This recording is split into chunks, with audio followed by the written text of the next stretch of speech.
대표님은 사람을 채용해서 신청만 제때 했었으면 받을 수 있었을 돈을 매출로 환산하면 약 4억 원 정도의 매출을 올린 거를 적극적으로 포기한 의사결정을 한 거거든요. 사실은 원더백 대표님들이 이런 고용지원금을 챙기시긴 어려우실 거예요. 하지만은 이런 고용지원금 나라가 전혀 안 챙겨주거든요. 그거 받는 것조차도 많이 귀찮다고 생각하신다고 한다면은 이 사이트만이라도 좀 기억해 두셨다가 이렇게 관심 갖고 하는 것만으로도 자금을 좀 확보할 수 있을 거라고 생각합니다. 일단은 있던 게 없어진 게 있거든요. 대표적으로 신중년 적합직무랑 정규직 전환지원금이 꽤 오랫동안 있었는데 작년 입사자까지만 적용되고 올해부터 입사자는 그게 적용이 안 되기로 됐어요. 그래서 이 지원금을 생각해서 신규로 채용하신다. 그럼 고용지원금을 못 받을 수 있다는 걸 미리 아실 필요가 있으실 것 같고, 또 시차 출퇴근제 지원금이라고 2023년도에 없어졌다가 올해 또 다시 부활한 지원금이 있어요. 그러면서 단서로 단 게 8세 미만의 자녀를 둔 부모가 이 제도를 활용했을 때 기업에서 지원금을 받게 되는 거거든요. 또한 기업에서 직접 받는 지원금은 아니긴 하지만은 일자리 채용 청년 지원금이라고 청년이 직접 6개월 동안 200 정도 지원받는 지원금이 생겼거든요. 이런 것처럼 고용지원금이라는 거 계속해서 이렇게 자주 바뀌거든요. 이런 지원금을 대표님들이 놓친다는 게 그냥 번거로워서 신청을 안 하실 수도 있지만은 특정 기업이 1년 동안 만약에 고용지원금을 총 2천만 원 정도 받을 수 있다는 가정 하에, 그리고 그 기업의 영업이익률이 5%로 가정하면은 사람을 채용해서 신청만 제때 했었으면은 받을 수 있었을 돈을 매출로 환산하면 약 4억 원 정도의 매출을 올린 거를 대표님이 적극적으로 포기한 의사결정을 한 거거든요. 사실은 언더백 대표님들이 이런 고용지원금을 다 챙기시긴 어려우실 거예요. 대표님이 바쁘신다고 한다면 있다는 정도만 알고 있고 그거를 실무자한테만 얘기를 하게 된다고 한다면은 실무자들이 고용지원금을 통해서 영업의 수익을 높일 수도 있고, 어떤 대표님들 같은 경우에는 고용지원금을 활용해서 연봉에 좀 더 보태는 데 쓰는 의사결정을 한다고 한다면은 채용을 좀 더 수월하게 하고 우리한테 필요한 핵심 인력을 더 유지시킬 수 있는 방안으로도 고용지원금이 활용될 수 있을 거라고 생각합니다. 이전에는 뭐 워크넷부터 시작해가지고 고용보험 사이트 못해도 한 3-4개 정도의 고용지원금 신청하는 사이트도 있었는데, 기업주의 편의를 봐서 한 개 사이트를 다 뭉친 거고, 그 사이트명은 이제 www.work24.go.kr이라고 현재 시범 운영 중인 사이트입니다. 근로자든 대표님들 이 사이트를 통해서 정말 많은 사업을 아실 수 있기 때문에 이 사이트만이라도 좀 기억해 두셨다가 한 달에 한 번 정도라도 이렇게 보시면은 관심 갖고 하는 것만으로도 영업의 수익 관점 또는 좋은 직원을 채용함에 있어서 인건비를 더 줄 수 있는 자금을 좀 확보할 수 있을 거라고 생각합니다. 일가정 양립, 유연근무제, 근무시간 단축 관련해서 고용지원금은 정말 너무 많습니다. 공고문 보시면 자세한 내용은 있고, 이번에 새로 나온 고용지원금 제가 좀 꼼꼼히 보니까 단순히 워라밸에 그치지 않고 가정이 있는 근로자를 배려한 지원금들이 몇 개가 있는 것 같아요. 첫 번째는 재택근무 지원금이라고 매년 있었던 사업입니다. 12일 이상 재택근무를 활용할 경우에 기업에게 월 30만 원씩 나라에서 지원을 해주는 지원금인데, 재택근무를 활용하는 직원들 중에서 유아기 자녀를 둔 직원이라 하면 8세 이하 또는 초등학생 이하 자녀를 둔 직원을 말하거든요. 이런 자녀를 둔 근로자들이 이 재택근무를 신청했을 경우에 월 30만 원씩 1년 지급된다 그랬는데, 이분들에 한해서는 월 10만 원씩 더, 그러니까 40만 원씩 1년을 더 준다는 거니까 다른 근로자들에 비해서 120만 원을 더 준다는 거죠. 이건 이제 작년까지는 없었던 거고 올해 처음 도입된 거거든요. 아무래도 이 재택근무를 하기 어려운 사업장이 하더라도 좀 이런 육아기 자녀를 둔 근로자들이 있다고 한다면 적극적으로 활용해보려고 하는 이런 좀 동기를 준 것 같고요. 시차 출퇴근 제도라는 게 있습니다. 시차 출퇴근제는 9 to 6로만 근무하는 게 아니라 8시에 출근하면은 5시 퇴근, 10시에 출근하면 7시 퇴근, 이렇게 시차를 두고 출퇴근을 한 제도를 도입한 기업한테 나라가 돈을 주는 거거든요. 근데 이 사업이 작년에 없었어요. 그러니까 2022년도가 쭉 있다가 작년에 없었거든요. 다시 생겼어요. 모든 근로자들한테 대상되는 건 아니고 육아기 자녀, 8세 이하 또는 초등학교 2학년 자녀를 둔 근로자에 대해서만 지원해주는 걸로 이번에 새로 공고가 나오게 됐습니다. 유연근무제를 이미 하고 있는 기업들 같은 경우도 이 제도 신청해서 받으실 수 있거든요. 우리는 아직 신청을 안 했으니까, 우리는 시차출퇴근제 원래 지금 도입을 하고 있으니까 우리는 못 신청하겠지가 아니라, 지금 하고 있다 하더라도 워크24라는 새로운 사이트를 통해서 신청해서 지금 시차출퇴근제를 하고 있는 사업장도 받으실 수 있다. 다만 예전에는 시차출퇴근제를 활용하는 모든 직원들이 받았다면 이번에 출산이나 육아 이런 거에 좀 포커스를 맞춰서 이런 육아기 자녀를 둔 직원들에 대해서만 받을 수 있다.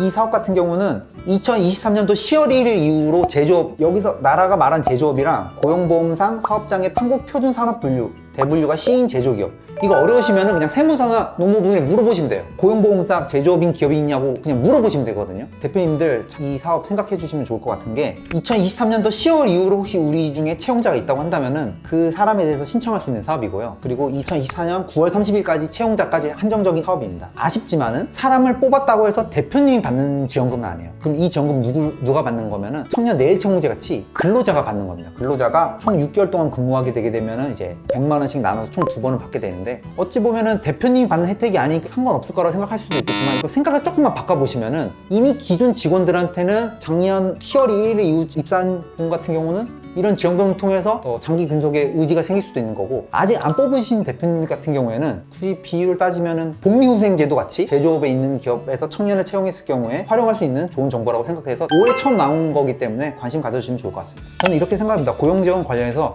지원금에 맞춰서 어떤 제도를 도입하기보다는 어차피 우리가 그런 거를 활용을 하고 있었고, 또는 안 그래도 활용할 생각이 있었는데 이런 고용지원금을 활용하는 방식 추천드리고, 지원금에 맞춰서 사람을 아무리 잘 뽑아도 그 사람이 중간에 퇴사할 수도 있고, 막상 뽑았는데 알고 보니까 조건이 안 될 수도 있고, 그렇다고 하면은 지원금이 안 맞다고 그 사람을 뭐 내보낼 수 있는 건 아니잖아. 고용지원금을 통해서 어떤 뭐 많은 거를 기업에서 얻어야겠다 이런 관점보다는 로우 리스크 로우 리턴, 우리가 당연히 받아야 될 거는 잘 받자, 이런 관점을 좀 생각해 주시면 좋을 것 같아요. 정식 명칭은 이제 중소기업 연구인력 지원 사업이라고 해서 신입을 뽑을 때, 고경력을 뽑을 때 나라로부터 이런 이공계 인력을 파견받을 수도 있고, 그러니까 다양한 사업이 있거든요. 근데 하나만 좀 예시로 말씀드리면은 신진 연구인력 채용 지원 사업이라고 있습니다. 나라에서 정한 기준 연봉을 3년 동안 기준 연봉의 50%를 지원해주는 사업이거든요. 이걸 좀 더 수치적으로 말씀드리면은 학사는 3,500, 석사는 4,500, 석사는 5,500. 이 기준 연봉의 50%를 3년 동안 지원이고, 이게 또 차등이에요. 1년 차에 좀 적게 주고, 2년 차에 아까 말씀드렸던 평균 주고, 3년 차에는 여기서 안 줬던 거 더 주고, 그러니까 더 장기 근속을 시키기 위해서요. 학사 기준을 친다고 한다면 1,750을 3년 동안 지원받는 거예요. 새로 뽑는 연봉, 이공계 연봉이 5,000이다. 5,000이다 하더라도 이제 기준 연봉의 3,500의 50%, 그러니까 나머지는 기업에서 부담을 하는 거죠. 현재 있는 고용지원금과 비교한다 하더라도, 금액과 기간으로 본다 하더라도 이런 지원금이 없죠. 올해 만약에 이 지원금을 활용하시게 된다고 한다면 채용 공고가 올해 2월에 날 겁니다. 선정은 5월 달에 되게 된다고 한다면 3년 동안 받으실 텐데, 다만 이 사업은 다른 사업들과 달리 신청형, 그러니까 신청해서 요건돼서 받는 지원금은 아닙니다. 이거는 선정형이라고 쉬운 사업은 아닙니다. 쉬운 사업은 아닌데 사업마다 다르긴 하지만은 신규 사업을 한다든가, 어차피 사업계획서를 많이들 쓰시는 회사들이실 거거든요. 그런 기업들 같은 경우는 사업계획서를 그냥 잘 녹여내서 이 사업에 이 신규 인력을 어떻게 활용하겠다고만 잘 해서 신청하시게 된다고 한다면은 받으실 수 있는 사업이고, 특별히 국가에서 공인한 이제 기업부서 연구소나 연구개발 전담부서가 있어야 되고, 이공계 같은 경우는 만 39세 인원을 채용해야 되는 거고, 사이트는 웬만한 사업들은 다 통일됐다고 말씀드렸는데, 이 사업은 고용노동부 사업은 아니다 보니까 아마 올해까지도 이거는 SM테크 쪽에서 사업을 신청하셔야 될 것 같고, 이 사업은 예전엔 1년에 2번 열렸었는데 작년, 재작년, 그리고 올해도 아마 1년에 딱 한 번, 2월. 그렇기 때문에 지금부터 이 사업에 공고문이 지금 없다 하더라도 어차피 공고문 비슷할 거거든요. 제가 가인지케이버스에 2023년도 이 공고문도 올려놓을 거예요. 그거 보시고서 아, 이런 요건의 사람들을 뽑고 미리미리 준비를 해야겠구나 하시면 될 것 같습니다. 예전에는 청년 추가 고용 장려금, 청년 디지털 장려금, 정말 다양한 고용지원금이 있었는데, 최근에는 청년 관련한 대표적인 고용지원금, 이제 청년 일자리 도약 장려금이라고 있습니다. 이 지원금 같은 경우에는 월 60만 원씩 1년 동안 지원되고요. 그 근로자가 입사하고 2년이 지나게 되면은 480만 원을 한 번에 수령할 수 있습니다. 그러니까 2년 동안에 근로자가 계속 근무를 하게 되게 되면은 기업주 입장에서 1,200만 원 지원. 아시는 대표님들은 이 금액이 적다고 생각하실 수 있지만은 지금 워낙 고용지원금이 많진 않다 보니까 이런 지원금을 알고 계시고 해당이 된다고 한다면 꼭 활용해 보시기를 저는 좀 말씀드릴 수 있을 것 같아요. 근데 이 고용지원금에 작년 1년 동안 적용됐었을 때 아쉬웠던 점이 뭐가 있었으면은, 이 사업 목적이 일반 청년 채용이라가 아니라 상대적으로 청년 시장에서 채용의 애로를 겪는, 어려움을 겪는 청년을 채용했을 경우에 지원을 해주겠다는 게 목적이었는데, 그래서 대표적인 조건 중에 하나가 만 34세 청년이 연속해서 6개월간 실험을 했었던 청년을 뽑아야지 이 지원금을 작년에 받을 수 있었거든요. 근데 올해부터는 어떻게 바뀌었으면은 연속하여 4개월 이상 좀 더 숨통이 트였다 이렇게 생각하셔서 혹시라도 몇몇 대표님들이 이 사업을 언뜻 듣고 6개월 이상 10년 실업 중인 사람을 어떻게 뽑아? 우리랑 안 맞아. 이렇게 생각할 수도 있지만은 이전과는 요건이 바뀌었으니까 알면서도 고려 안 했던 대표님들이 계시다고 한다면은 다시 한번 이력서 꼼꼼히 보셔서 실업 기간이 있네. 그렇게 된다고 한다면은 사람을 뽑고 나서 3개월 이내로만 신청하면 소급해서도 신청할 수 있거든요. 신청 사이트도 바뀌었거든요. 이 워크이스타로 바뀌었기 때문에 단고문도 같이 올려놓을 테니까 시간 되실 때 보시면 좋을 것 같습니다. 이 사업 같은 경우에는 지원금 규모로만 보면은 가장 큰 금액으로 작년 기준으로 월 최대 140만 원까지 3개월 동안 이제 지원이 됐었던 부분이 있고요. 올해는 아직 2023년도 공고가 나진 않았습니다. 아마 비슷한 결로 갈 거긴 한데 기업한테 돈을 주고 기업이 근로자한테 급여 지급하는 게 일반적인 고용지원금인데 이 사업 같은 경우는 그렇게도 할 수 있고 또 나라에서 그 청년한테 일부 금액을 그냥 지원해 줄 수도 있고 그러니까 뭐가 됐든 간에 인건비는 무조건 절감이 되는 거죠. 내가 받아서 주든 나라가 직접 주든 어떤 식으로든 지금까지 말씀드렸던 사업들은 다 대표님이 사람이든 자코리아든 뭐 워크넷을 통해서 사람을 채용 올리고 뽑는 건데 이 1경험 프로그램 같은 경우에는 대표님이 어떤 채용 공고문을 올려서 뽑는 게 아니라 나라에서 정한 운영기관에서 이런 채용 풀이 있습니다. 그래서 대표님은 그 운영기관에 우리 이런 회사고 이런 요건을 갖춘 직원들을 추천해 주세요 하면은 그 운영기관에서 대표님한테 어떻게 보면 채용 알선 추천을 해주는 형태이기 때문에 어차피 원래 채용하시던 방식이 있으실 거고 만약에 채용 어려움을 겪고 계신다고 한다면 이 사업 또한도 활용해 보시면 좋을 것 같아요. 특히 이 사업 같은 경우는 나이 제한이 없거든요. 청년이 아니셔도 되고 나이가 많으신 분 채용하는 사업장 같은 경우에도 좀 알고 계시면 좋을 사업이라고 생각됩니다. 기본적으로는 고용지원금은 중복이 안 됩니다.